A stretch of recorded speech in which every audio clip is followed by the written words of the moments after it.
speaker.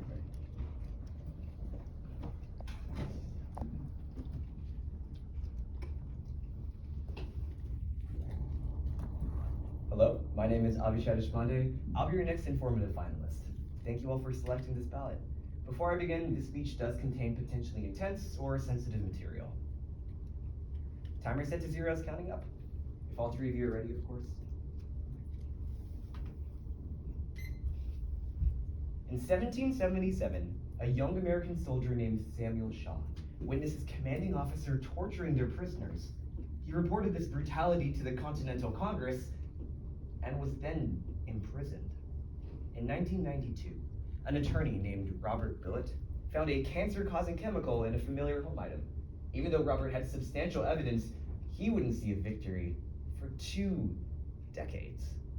In 2013, a private contractor for the National Security Agency named Edward Snowden went public with proof of the largest privacy breach in US history.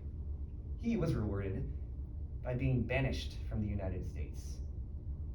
These stories are all real, unfortunately, and they all provide glimpses into the courageous act of whistleblowing, which whistleblower law firm Con and Colapinto defines as, quote, the act of reporting an illegal activity, such as fraud, waste, or abuse, happening within a public, private, or government organization, end quote. The grown-up version of telling the truth that comes with grown-up consequences, blacklisting, harassment, sometimes death. But even when telling the truth is dangerous, it's the foundation to everything we believe, the light unto our path. Whether you know of them or not, courageous whistleblowers are the very reason why the truth has been set free. It takes courage to blow the whistle, but the truth is always worth it. Let's expand on my 3 opening stories and explain each whistleblower's unique aspect of courage. Point 1, the courage to speak. Point 2, the courage to stand strong. And point 3, the courage to sacrifice. Point 1, the courage to speak. Gruesomely torturing prisoners, constantly disobeying General Washington's commands, and abusing the men he was in charge of, Isaac Hopkins was the very first US Navy commander, and a tyrant. His wrongdoings, however, carved the way for the very first whistleblower of our nation. His name was Samuel Shaw, and his story was documented by MASHIS publications.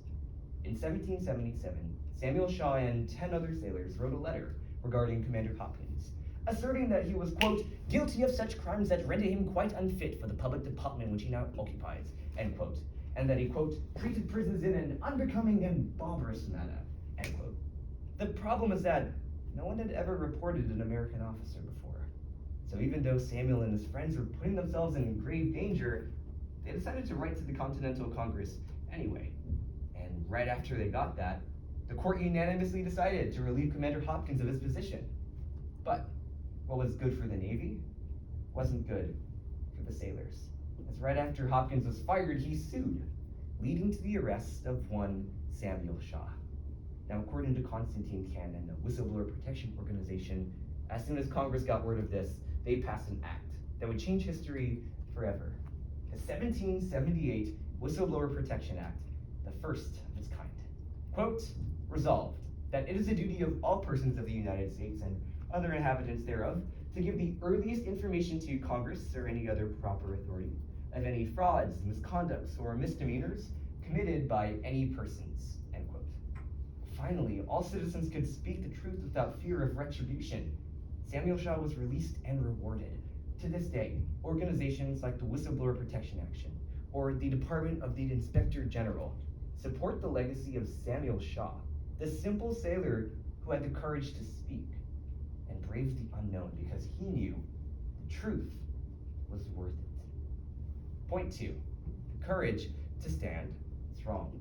Now, thanks to the Whistleblower Protection Program, there is only one requirement for a whistleblower: someone who supports a truth that others wish to suppress, not just employees against employers.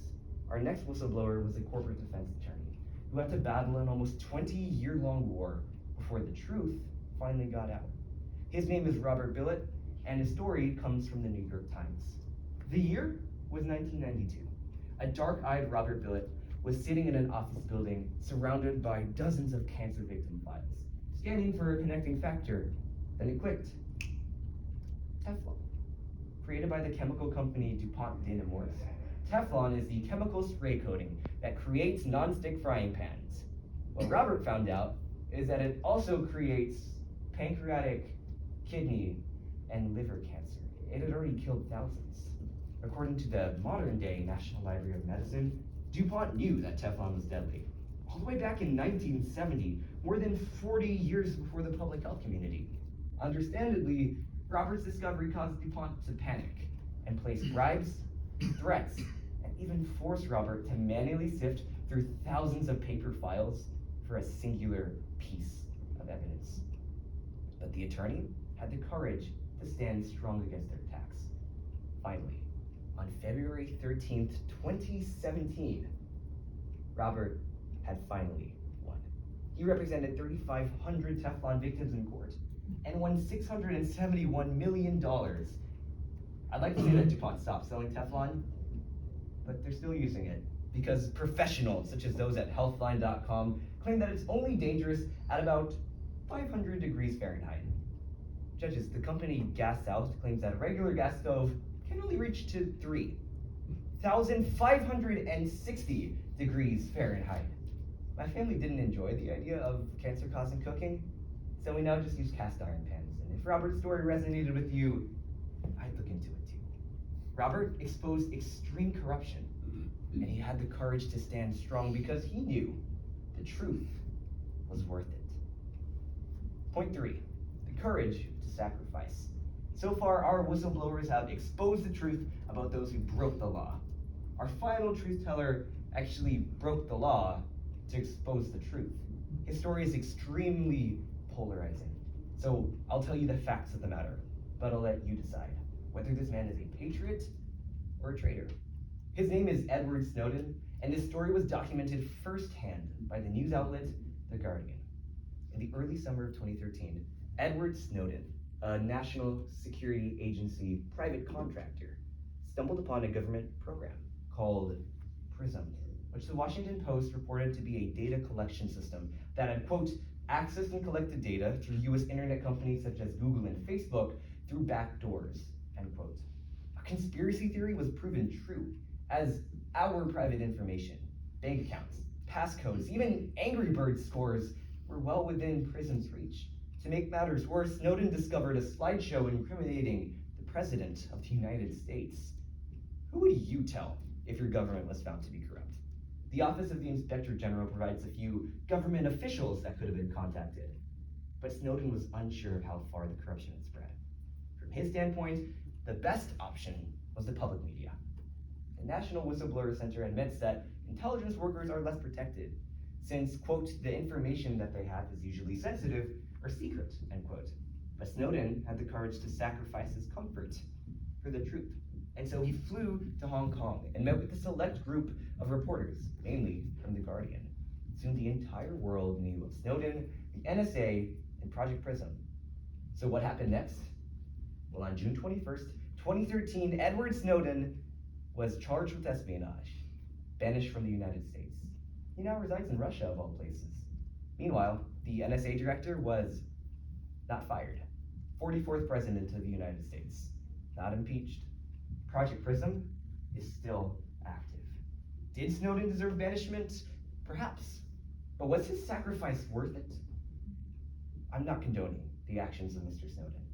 All that I know is that because of Edward Snowden's courage, the suit was set free. Edward Snowden had the courage to sacrifice because he knew it takes courage to blow the whistle, but the truth is always worth it. Even if we're jailed, delayed, or banished, it's worth it. It's controversial, but worth it. To break the trust of the wicked, to fulfill the light of the truth. Today, I've shared 3 whistleblower stories, but there are thousands more from almost every industry imaginable. And although I would have loved to say that I'm somehow related to one of these 3 men, or that I single-handedly stood up to a multi-billion-dollar corporation, wouldn't be true. I will probably never report a tyrannical commander the same way Samuel Shaw did. But that doesn't mean I'll never have the opportunity to speak the truth. I might not expose extreme corruption like Robert Billet did, that doesn't mean I won't stand strong until justice is served. My situations are almost never as extreme as Edward Snowden's, but that doesn't mean I'll never sacrifice my comfort for the truth. Will you join me? Jesus explained in John 8:32, quote, "The truth shall set you free," end quote. Well, the whistleblower's job is to set the truth free. And yes, it takes courage to do this, but a whistleblower knows that the truth is always worth it. Do you? My time was 10:06. 10:06.